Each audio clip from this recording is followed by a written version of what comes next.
గల నామానికి వందనాలు, కృతజ్ఞతలు, స్తుతులు, స్తోత్రాలు చెల్లిస్తూ ఉంటున్నాం తండ్రి. కుమారుడు ప్రభువైన యేసుక్రీస్తు నామములో మంది వరకు ప్రభువా సజీవ రెక్కల కింద భద్రపరిచి, కాపాడి, సంరక్షించి, దీవించి, ఆశీర్వదించినందుకు వందనాలు చెల్లిస్తూ ఉన్నాం. పలు రకాల సమస్యలు, ఇరుకులు, ఇబ్బందులు, బాధలు, సమస్యలు ప్రభువా మమ్మల్ని చుట్టుముడుతున్నప్పటికీ ఎప్పటికప్పుడు మా అవసరతలను, అక్కరలను, మా పరిస్థితులను అన్నిటినీ చక్కబరుస్తున్నటువంటి మా తండ్రి నీకు వందనాలు, స్తోత్రాలు. విపరీతమైన శోధనలు నా తండ్రి, సమస్యలు ప్రభువా, పెను తుఫాను లాంటి పరిస్థితులు ఎన్నో మమ్మల్ని కలవర పెడుతున్నప్పటికీ, భవిష్యత్తు మమ్మల్ని భయపెడుతున్నప్పటికీ దేవా నీ వాక్యము ద్వారా నీ పాద సన్నిధిలో ప్రభువా మేము సంతోషంగా, నెమ్మదిగా ప్రభువా ఉండగలిగే కృపనిచ్చినందుకై నేను స్తుతిస్తూ ఉంటున్నాను. శివాధిపతి నీకు స్తోత్రమునైనా వందనాలు.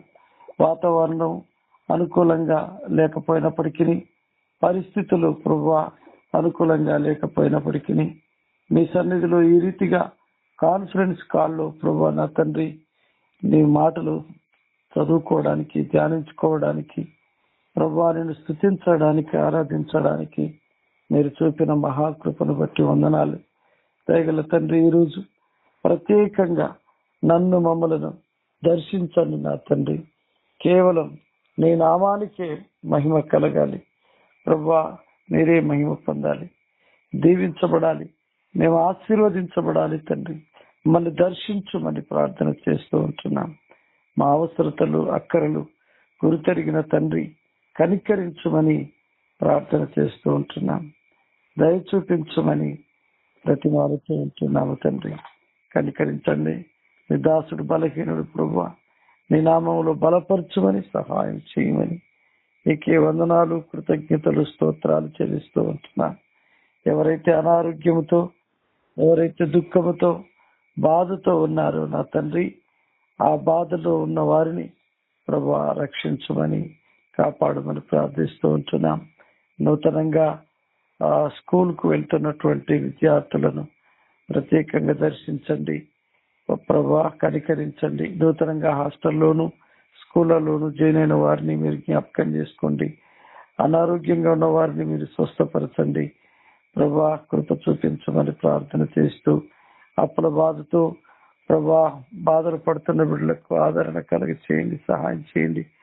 విపరీతమైనటువంటి ప్రభువా ఎదిరింపులు, శోధనలు, మానసిక తలంపులు, ఒత్తిడులు, వేదనలు ఉన్న ప్రతి ఒక్కరిని ప్రభువా దర్శించమని, ప్రభువా సహాయం చేయమని నీకే వందనాలు చెల్లిస్తూ, ఇది వరకు ప్రభువా ఆరోగ్యం ఇచ్చినందుకు వందనాలు చెల్లిస్తూ, ఈ సమయాన్ని మాకు దీవెనకరంగా, ఆశీర్వాదకరంగా మలచమని యేసుక్రీస్తు అతి పరిశుద్ధ నామములో అడిగి వేడుకుంటున్నాము తండ్రి, ఆమేన్. ప్రియులారా, గత కొన్ని వారాలు నేను అనారోగ్యంగా ఉన్న కారణాన్ని బట్టి దేవుని వాక్యాన్ని ధ్యానించలేకపోయాం. కొన్ని వారాలుగా మనము మరి నోవాహు జీవిత చరిత్రను మనము తెలుసుకుంటున్నాం, పలు విషయాలను ధ్యానిస్తూ ఉంటున్నాం.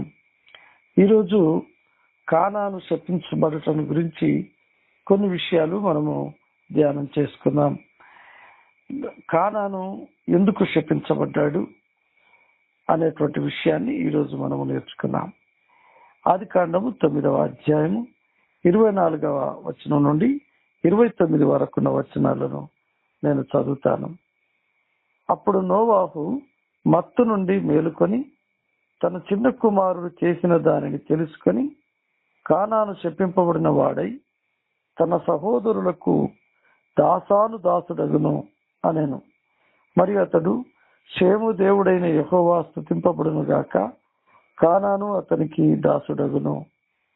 దేవుడు యాపేతును విశాలపరచును, అతడు షేము గుడారములలో నివసించును, అతనికి కానాను దాసుడగును అనెను. ప్రేమని దేవుని బిడ్డలారా, చదవబడినటువంటి ఈ వాక్యాలలో షేము, హాము, యాపేతును గురించిన భవిష్యత్తు వాక్యాలు ఇక్కడ మనకు కనబడుతూ ఉన్నాయి. ఆ ముగ్గురి కుమారుల యొక్క భవిష్యత్తును మనము చూస్తూ ఉన్నాం. అయితే ప్రియులారా, కానాను ఎందుకు శపించబడ్డాడు అంటే, ఇక్కడ తన కొడుకు ప్రవర్తన సరిగా లేదు కాబట్టి ఎవరికో ఒకరికి తప్పక ఆ తీర్పు రావాలి కాబట్టి ఇక్కడ కానాను శపించబడ్డాడని మనము గుర్తుపెట్టుకోవాలి. ఎందుకు శపించబడ్డాడు అనడానికి మొదటి కారణం తెలుసుకుంటే కనుక అది దైవ సంకల్పమేనని మనము గుర్తుంచుకోవాల్సిన అవసరం ఉంది. ఇక రెండవది, కానాను చేసిన తప్పు. ఆ తప్పు ఏంటంటే, ఎప్పుడైతే నోవాహు తాగి మత్తుడై వస్త్రహీనుడై పడి ఉన్నాడో ఆ వెంటనే అతను ఒక వస్త్రము కప్పవలసింది పోయి తను ఇతరులకు చెప్పడము ద్వారా మరింత అవమానాన్ని తీసుకొచ్చాడు గనుక శపించబడ్డాడు అని. తరువాత మూడవ విషయాన్ని గనక మనం ఆలోచిస్తే, కానానుకు ఒక వక్ర బుద్ధి ఉంది అని, లేక ఒక తప్పుడు ఆలోచనలు కలిగిన వాడని మనము చూస్తున్నాం. ఈ కారణాన్ని బట్టి కానాను శపించబడ్డాడు. కానాను శపించబడ్డట్టుగా ఇక్కడ మనం చూస్తున్నాము. ఒక 3 కారణాలు చెప్పుకున్నాము, కానీ అది తప్పక జరగాల్సినటువంటిది దైవ సంకల్పమై ఉండవచ్చని మనము గమనించవలసిన అవసరము ఉన్నది. ప్రియులారా, శపింపబడిన కానాను చేసిన తప్పు ఈ దినం మనమెవరము చేయకూడదు. తల్లి గాని, తండ్రి గాని, లేక మన కుటుంబ సభ్యులు ఎవరైనా సరే వారు అవమానకరమైన పరిస్థితిలో ఉన్నప్పుడు మనము వారికి సహాయం చేయవలసిన వారముగా ఉన్నాము. కానీ వారిని మరింత అవమానపరిచే విధంగా ఆ అవమానకరమైన సంగతిని వేరే వారికి చెప్పకూడదు. ఎందుకంటే ఎంత నష్టమైతే జరిగిందో, ఎంత అవమానమైతే కలిగిందో దానిని తగ్గించే ప్రయత్నం చేయాలి. మనకు తెలిసింది అంటే తెలిసిన వెంటనే దానిని అక్కడే తుడిచిపెట్టే ప్రయత్నం చేయాలి, కానీ అది మరింత ఎక్కువ అయ్యే విధంగా మనము ప్రయత్నించకూడదనేది ఇక్కడ సారాంశం. ఎందుకంటే మన తల్లిదండ్రులు కొన్నిసార్లు వారు తెలిసి తెలవక లేక ఏ రకంగానైనా వారు అవమానకరమైన స్థితిలో ఉన్నప్పుడు, వారు సిగ్గుపడవలసినటువంటి పరిస్థితులు ఉన్నప్పుడు, అది నీకు నాకు తెలిసినప్పుడు మనము మన తల్లిదండ్రుల పట్ల, పెద్దల పట్ల, యజమానుల పట్ల మనము కృతజ్ఞత కలిగిన వారమై వారు గౌరవానికి పాత్రులు, యజమానులు గనుక వారికి మనము లోబడవలసిన వారమై సాధ్యమైనంత వరకు వారి గౌరవాన్ని కాపాడవలసిన బాధ్యత కుమారులమైన మన మీద ఉంది. కాబట్టి మనము వెంటనే ఆ అవమానమును కప్పవలసి ఉన్నది. చాలా మంది ఈ రోజుల్లో ఏం చేస్తున్నారనంటే, ఒక చిన్న సంఘటన ఏదైనా జరిగినప్పుడు దాని గురించి ఒకరి చెవుల నుంచి మరొకరు, ఇంకొకరి చెవుల తర్వాత ఇంకొకరు ఈ రకంగా వారు చెబుతూనే ఉంటారనమాట. ఒకరి తర్వాత ఒకరికి ఆ విషయం ప్రచురమయ్యే విధంగా ప్రయత్నిస్తూ ఉంటారు. అది ఎంత బాధాకరమో ప్రియులారా. ఎంత మంచివారైనా సరే ఒక్కొక్కసారి నోవాహులాగా కొంత సిగ్గు, కొంత అవమానం కలిగే విధంగా, కొంత అమర్యాదగా ప్రవర్తిస్తూ ఉంటారు.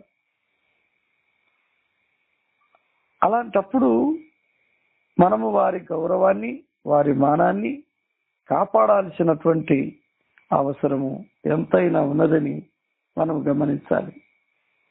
తల్లిదండ్రుల గురించి దేవుడు చెప్పిన ఆజ్ఞలలో నిర్గమాకాండం 20వ అధ్యాయం 12వ వచనంలో, నీ దేవుడైన యెహోవా నీకు అనుగ్రహించు దేశములో నీవు దీర్ఘాయుష్మంతుడవగునట్లు నీ తండ్రిని నీ తల్లిని సన్మానించుము, అనగా గౌరవించుము అనేటువంటి మాటను మనం చూస్తూ ఉన్నాం.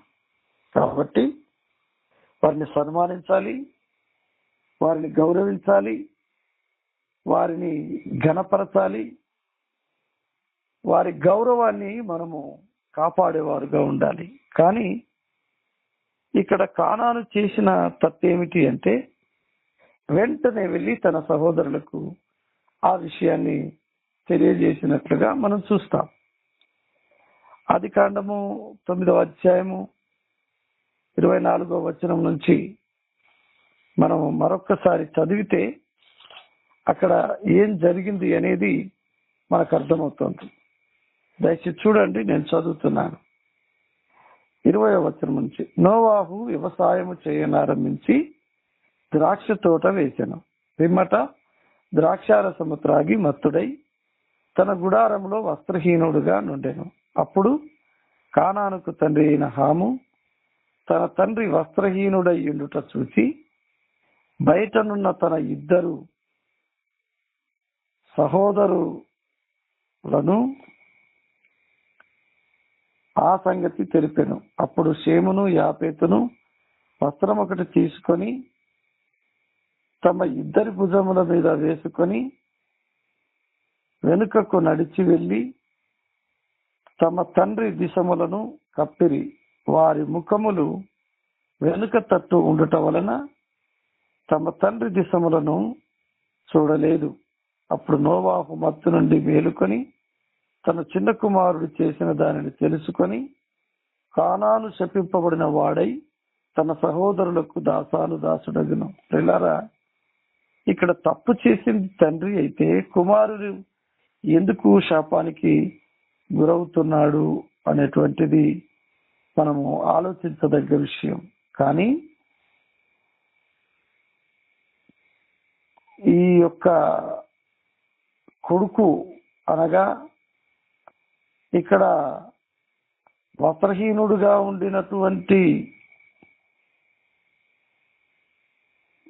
నోవాహును చూసినటువంటి తండ్రి తిరిగి తన ఇద్దరు సహోదరులకు చెప్పినట్లుగా చూస్తున్నాం. అప్పుడు షేము హాము వస్త్రం ఒకటి తీసుకొని వచ్చారు. అయితే హాము చేసిన తప్పుకు కానాను శపించబడ్డాడని మనకిక్కడ అర్థమవుతూ ఉన్నది. ప్రియులారా, కొన్నిసార్లు దైవ సంకల్పం, దేవుని యొక్క సంకల్పం, ఈ ముగ్గురిలో వారు కొడుకు సత్ప్రవర్తన సరిగా లేదు కాబట్టి ఆ కొడుకు మీదకి రావాల్సిన శాపము మరి కానాను మీదకి వచ్చినట్టుగా మనం చూస్తూ ఉన్నాం. కాబట్టి మన తండ్రులు అలాంటి పరిస్థితిలో ఉన్నప్పుడు వారి గౌరవాన్ని మనము నిలబెట్టాలి, కానీ ఇంకొకరికి ఆ విషయం తెలిసే విధంగా చేయకూడదని ప్రభు పేరిట మనవి చేస్తున్నాను. 1 పేతురు 4వ అధ్యాయము 8వ వచనాన్ని నేను చదువుతాను. ప్రేమ అనేక పాపములను కప్పును గనుక అన్నిటికంటే ముఖ్యముగా ఒక్కని ఎడల ఒకడు మికుటమైన ప్రేమ గల వారై ఉండుడి. ఇక్కడ హాము చేయాల్సిన పని ఏమిటి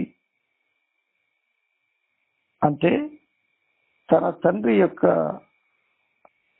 దిశములను తాను మాత్రమే కప్పవచ్చును, కానీ మరొకరికి ఆ విషయం తెలిసే విధంగా చేయాల్సింది కాదు. ఎందుకంటే ఇక్కడ ప్రేమ అనేక పాపములను కప్పును అని వ్రాయబడింది. మరి అనేక పాపములు మనము కప్పవలసిన వారంగా ఉండాలి. మన తల్లిదండ్రులను మనము ప్రేమించిన వారుగా ఉండాలి. వారు మనల్ని ఎంతగానో ప్రేమించి కని పెంచి పెద్ద చేసి వారి ప్రాణాన్ని సైతం మన కొరకు పణంగా పెట్టి రాత్రనక పగలనక కష్టపడి మన కొరకు వస్త్రాలు సమకూర్చి మనకు ఎంతో డబ్బు ఖర్చు పెట్టి విద్య నేర్పించి అనారోగ్యాలు పాలై అవస్థల పాలు కాకుండా అన్ని విధాల క్షేమాన్ని వారు కలగజేస్తూ ఉంటారు. ఏ తండ్రి అయినా ఏ తల్లి అయినా బ్రతికినంత కాలం వారు తమ కుమారుల కొరకు కుమార్తెల కొరకే బ్రతుకుతారు. వారి ప్రేమ అలాంటిది.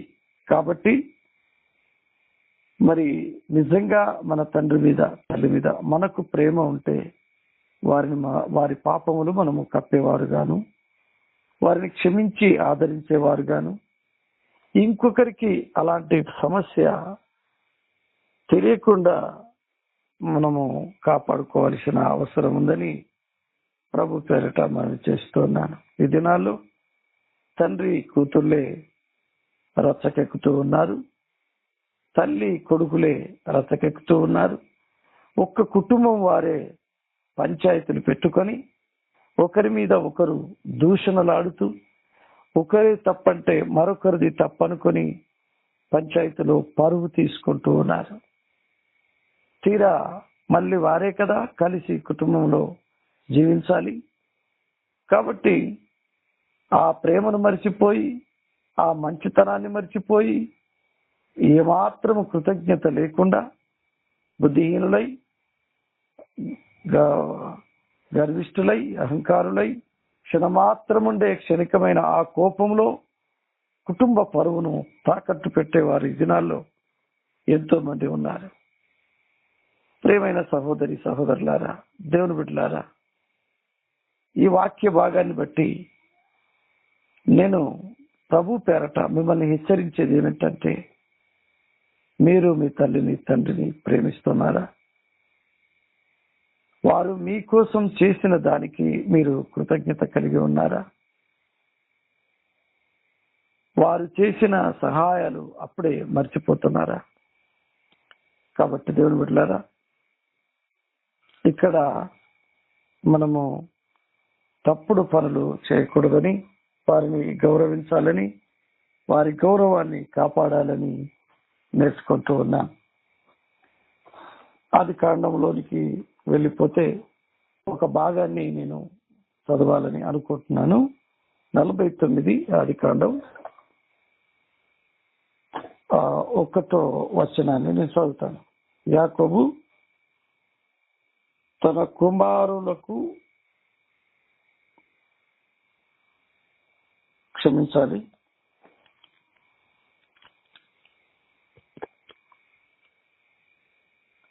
యాకోబు తన కుమారులను పిలిపించి ఇట్లనెను, మీరు కూడి రండి, అంత్య దినములలో మీకు సంభవింపబోవు సంగతులను మీకు తెలియజేసేదను.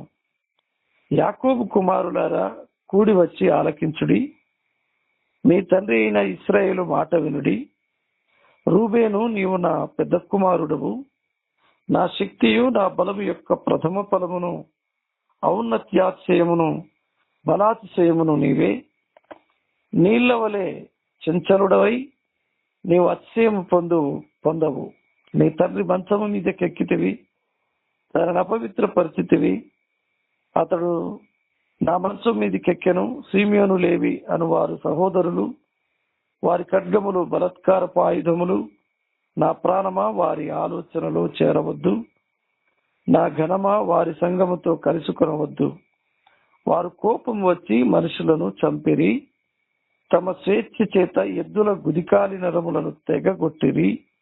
ప్రియులారా, ఈ అధ్యాయం అంతా, ఈ భాగం అంతా మనం చదివినప్పుడు మనం అర్థం చేసుకోవాల్సిన విషయం ఏమిటంటే, ఇక్కడ యాకోబు తన కుమారులనందరినీ పిలుస్తూ ఉన్నాడు. తన 12 మంది ఆ కుమారులందరినీ కూడా పిలిచి వారి భవిష్యత్తును గురించి వారితో మాట్లాడుతూ ఉన్నారు. అంటే దైవావేశం వల్ల దేవుడు యాకోబుకు బయలుపరిచిన విషయాలన్నీ తన కుమారులకు ఇక్కడ భవిష్యత్తులో జరగబోయే విషయాలన్నిటినీ చెబుతున్నాడు. ఇక్కడ యాకోబు తండ్రిగా కాకుండా ఒక ప్రవక్తగా మాట్లాడుతున్నాడు. ఆ భవిష్యత్తును గూర్చిన దీవెనలు, ఆ భవిష్యత్తులో జరిగే ఆనందం, ఆ భవిష్యత్తులో జరిగే శాపాలు, ఆ భవిష్యత్తులో నెరవేరబోయే విషయాలన్నిటిని కూడా ఇక్కడ యాకోబు తన కుమారులతో మాట్లాడుతున్నట్టుగా మనం చూస్తున్నాం. ఇక్కడ తండ్రిగా కాకుండా పవిత్రాత్మ ఆవేశంతో పరిశుద్ధాత్మ చేత నింపబడిన వాడై అతడు తన కుమారుల భవిష్యత్తును మాట్లాడుతున్నాడు. ఇంతకుముందు నోవాహు కూడా తన కుమారుల భవిష్యత్తును అదే రీతిగా ప్రవచిస్తూ ఉన్నాడు. కాబట్టి మన తల్లిదండ్రులు వారు మాట్లాడే మాటలు పరిశుద్ధాత్మ వలన ప్రేరేపించబడినవై భవిష్యత్తు వాక్కులై ఉంటాయి కనుక మన తల్లిదండ్రులు మనల్ని శపింపకుండా చూసుకోవాలి. వారు మనల్ని తిట్టకూడదు. నిజంగా తండ్రులైన వారు వారి కుమారులను తరచుగా దేవుడు నిన్ను దీవించుగాక నా కుమారుడా, దేవుడు నిన్ను ఆశీర్వదించుగాక నా బిడ్డ అంటూ తరచుగా ఆశీర్వదించడం ఎంతో దీవెనకరమైనటువంటి విషయం. కాబట్టి తండ్రులైన వారు తన కుమారులను పొరపాటును కూడా శపించకూడదని మనము నేర్చుకుంటున్నాం. ఎందుకంటే అది ఖచ్చితంగా నెరవేరుతాయి అని మనము గమనించాలి. కాబట్టి అది దేవుని చిత్తములో జరగనయున్న భవిష్యత్తు విషయాలు తండ్రులు దేవుని ఆత్మ ద్వారా కొన్నిసార్లు మాట్లాడుతారు కనుక వారి మాటలను కూడా మనము గౌరవించాల్సిన అవసరం ఉంది. కాబట్టి దేవుని బిడ్డలారా, మనము పొరపాటున శపించకూడదు. ఆ శపించే పరిస్థితులను మనము తెచ్చుకోకూడదని ఇక్కడ మనం అర్థం చేసుకోవాలి. ప్రియులారా, తండ్రులు చేయాల్సిన బాధ్యత ఏమిటంటే తమ కుమారులను కుమార్తెలను ఆశీర్వదించాలనే గాని శపింపకూడదు. ఇప్పుడు కుమారులు కుమార్తెలు చేయవలసిన పని ఏమిటంటే తన తండ్రికి దుఃఖము కలిగించేటువంటి విధంగా, అవమానము కలిగే విధంగా, అగౌరవపరిచే విధంగా మాట్లాడకూడదు, చేయకూడదు అని మనం నేర్చుకుంటున్నాం. ఇక్కడ హాము చేసిన పని మనం చేయకూడదు. బహుశా కానాను వక్రబుద్ధి గలవాడు కనుక దేవుడు అతన్ని ఆ రీతిగా శపించాడని మనం అనుకోవచ్చు. ఎన్ని తీరులైనా అనుకోవచ్చు. కానీ దేవుని వాక్యం ప్రకారం అయితే మనము జాగ్రత్త పడాల్సిన వారమై ఉన్నాం. అయితే ఇక్కడ నోవాహును కూడా మనము తప్పు పట్టక ఉండలేము. ఎందుకంటే ఇంటికి యజమాని అయి ఉండి దేవుని చేత ఏర్పాటు చేయబడిన వాడై ఉండి అతడు మత్తుడై ఉండి ఇంటికి శాపానికి కారకుడు కావడం నిజంగా దురదృష్టకరం. ఈ రోజుల్లో కొన్ని కుటుంబాలలో యజమానులే వారి కుమారులకు కుమార్తెలకు మనవలకు మనవరాళ్లకు అగౌరవాన్ని తెచ్చిపెట్టేవారుగా, శాపాన్ని తెచ్చిపెట్టేవారుగా, దుఃఖాన్ని, బాధను, లేనిపోని సమస్యలను సృష్టించేవారుగా ఉన్నారు. కాబట్టి అలాంటి పరిస్థితులు మనం తెచ్చుకోవద్దని ప్రభు పేరిట మనవి చేస్తూ ఉన్నాను. ఇక్కడ మరి షేము, హాము, యాపేతుల వారి భవిష్యత్తును ఇక్కడ ఆయన మాట్లాడుతూ ఉన్నాడు. వారు ముగ్గురు ఏ రకంగా భవిష్యత్తులో ఉంటారు అనే దాని గురించి అక్కడ మాట్లాడినట్లుగా మనం చూస్తూ ఉన్నాం. ప్రియులారా, 25వ వచనములో హామును గురించి, 26వ వచనములో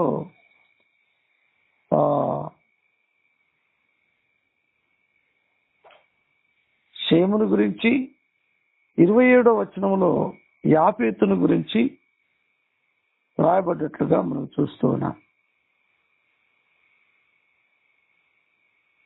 హాము తగిన సవ్యమైన ప్రవర్తన కనపరచలేదు కాబట్టి అతని కొడుకు మీదకి తీర్పు వచ్చినట్లుగా మనం చూస్తున్నాం. ఆ సమయంలో నోవాహు శపించే సమయంలో హాముతో కూడా కానాను అక్కడ ఉండి ఉండవచ్చని మనము అర్థం చేసుకోవాల్సిన అవసరం ఉందని మనము గుర్తుంచుకోవాలి. కానాను శపించటం ద్వారా కానాను యొక్క పరిస్థితులను బట్టి మనం చూసినప్పుడు యెహోషువ 9:23లోను 1 రాజులు 9:21లో జరిగిన సందర్భాలు ఈ శాపానికి కారణాలు అయి ఉండవచ్చని మనము తెలుసుకోవాల్సిన అవసరం ఉన్నది. పిల్లరా, ఇక షేము భవిష్యత్తును గురించి ఇక్కడ హనోకు మాట్లాడుతూ ఉన్నాడు. ఇతని వంశంలోనే యేసుక్రీస్తు జన్మించాడని మనము చెప్పుకోవచ్చు.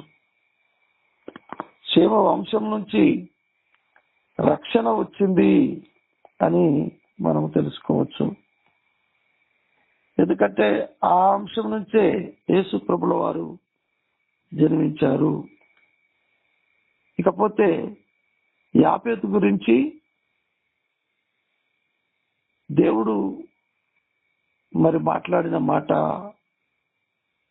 నోవాహు ద్వారా అన్యజనులలో దేవుని వాక్యం విస్తరించి అన్యజనులు అనేకులు యూదులుగా మార్చబడి, అనగా క్రైస్తవులుగా మార్చబడతారు అనేటువంటి మాట కావచ్చు.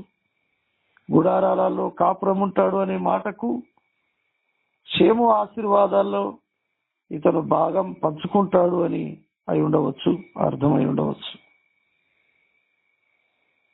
ఈ విధంగా దేవుడు హానోకు ద్వారా హాము, షేము, యాపేతు యొక్క భవిష్యత్తును మాట్లాడినట్లుగా మనం చూస్తూ ఉన్నాం.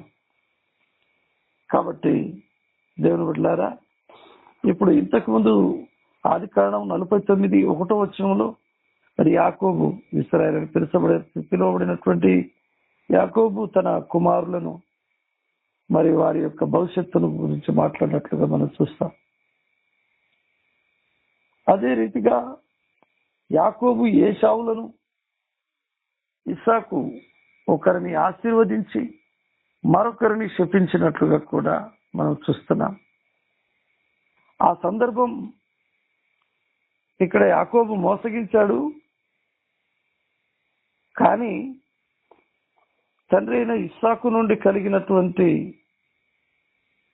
ఆ నోటి నుండి వచ్చిన మాట అది తప్పకుండా నెరవేరుతుంది. ఎందుకంటే అది దైవావేశం వల్ల పలికిన మాట. కాబట్టి ప్రియులారా, ఇస్సాకు యాకోబును ఆశీర్వదించాడు, ఏశావును శపించాడు. అది మనకు తెలిసినటువంటి విషయమే. అయితే ప్రియులారా, మీరు గుర్తుంచుకోవాలి, ఇక్కడ ఏశావు తన తండ్రితో ఒక మాట అంటాడు, నా తండ్రి నా కోసం ఒక దీవెన కూడా లేదా అంటే లేదు అంటాడు. కాబట్టి ప్రియులారా, మనము మన తండ్రి ద్వారా దీవెనలు పొందుకొనుటకు అనుకూలమైనప్పటికీ కొన్నిసార్లు మనకు రావలసిన ఆశీర్వాదాలు, దీవెనలు మరొకరికి చేరవచ్చు. అలాంటి పరిస్థితుల్లో మనం నిరాశ పడకుండా ప్రార్థన పూర్వకంగా ఆయన సన్నిధిలో తగ్గించుకున్నప్పుడు, ప్రభువా ఇది నీ చిత్తమై ఉన్నందుకు నీకు స్తోత్రం అని చెప్పాలి. ఇక్కడ ఒక విషయాన్ని మనం గమనించాలి. యాకోబు ఆశీర్వదించబడడం, ఏశావు శపించబడడం అనేది దైవ సంకల్పమే అని మనం భావించాలి. కాబట్టి కొన్నిసార్లు మనం అర్హులం అయినా కూడా మనం శపించబడ్డప్పుడు దేవా నీ చిత్తము జరుగును గాక అని ఆయన చిత్తానికి మనం అప్పగించుకోవడం ఉత్తమమని గమనించాలి. కాబట్టి దేవుని బిడ్డలారా, సహోదరులారా, ఈరోజు ప్రాముఖ్యమైనటువంటి 3 విషయాలను మనము మాట్లాడుకున్నాం. ఆ 3 విషయాలను మనం ఎప్పుడు కూడా మర్చిపోకూడదని ప్రభు పేరిట ప్రతిమాలుతూ చెప్తూ ఉన్నాను. మొదటి విషయం ఏంటంటే, మన తల్లిదండ్రుల గౌరవ మాన మర్యాదలను కాపాడవలసినటువంటి బాధ్యత మన మీద ఉన్నది అని మనము గుర్తుంచుకోవాలి. రెండో విషయం ఏంటంటే, తల్లిదండ్రులైన వారు ఎల్లప్పుడూ తన కుమారులను కుమార్తెలను క్షమించువారుగా, దేవుని పేరట ఆశీర్వదించువారుగా, వారి నోట నుండి ఆశీర్వాద వచనాలు వచ్చే విధంగా ఉండాలని నేర్చుకుంటున్నాం. ఇక మూడవదిగా, కొన్నిసార్లు దైవ సంకల్పాన్ని బట్టి మనము శపించబడతాం. ఆయన తన చిత్తాన్ని నెరవేర్చుకోవడం కొరకు మనల్ని వాడుకునే ప్రయత్నంలో మనమేమి తప్పు చేయకపోయినా కొన్నిసార్లు మనం అర్హులమైన శాపాన్ని మనం పొందుకుంటామేమో. అలాంటప్పుడు దేవునికి మనల్ని మనము సమర్పించుకున్న వారమై, ప్రభువా నీ చిత్తమే సిద్ధించుగాక అని ఆయన చిత్తానికి మనల్ని మనం అప్పగించుకోవటం ఉత్తమం.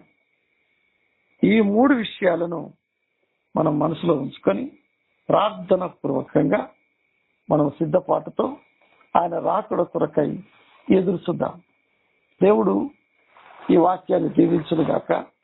ప్రార్థన చేసుకున్నాం. తలలు వంచినట్లయితే